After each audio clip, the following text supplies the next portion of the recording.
হাসপাতাল থেকে বাসায় ফিরলেন BNP chairperson Begum Khaleda Zia. Medical বোর্ডের সিদ্ধান্ত অনুযায়ী শারীরিক কিছু জরুরি পরীক্ষা নিরীক্ষা শেষে হাসপাতাল থেকে বাসভবন ফিরেছেন সাবেক প্রধানমন্ত্রী ও বিএনপি চেয়ারপারসন বেগম খালেদা জিয়া।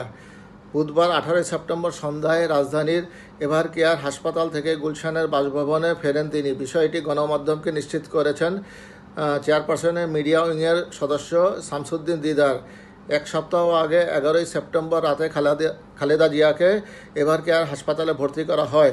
এর আগে প্রায় 1.5 মাস হাসপাতালে চিকিৎসাধীন থাকার পর গত 21 আগস্ট সন্ধ্যায় গুলশানের বাসায় ফিরেছিলেন তিনি।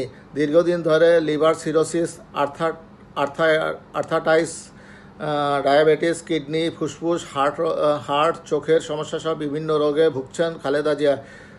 23 জুন তার সফল অস্ত্রোপচার করা হয়। উল্লেখ্য যে তিনি বিদেশে উন্নত চিকিৎসার জন্য যাওয়ার পরিকল্পনা করছেন, কিন্তু শারীরিক অসুস্থতার জন্য এই মুহূর্তে তার পক্ষে বিদেশে যাওয়া সম্ভব হচ্ছে না।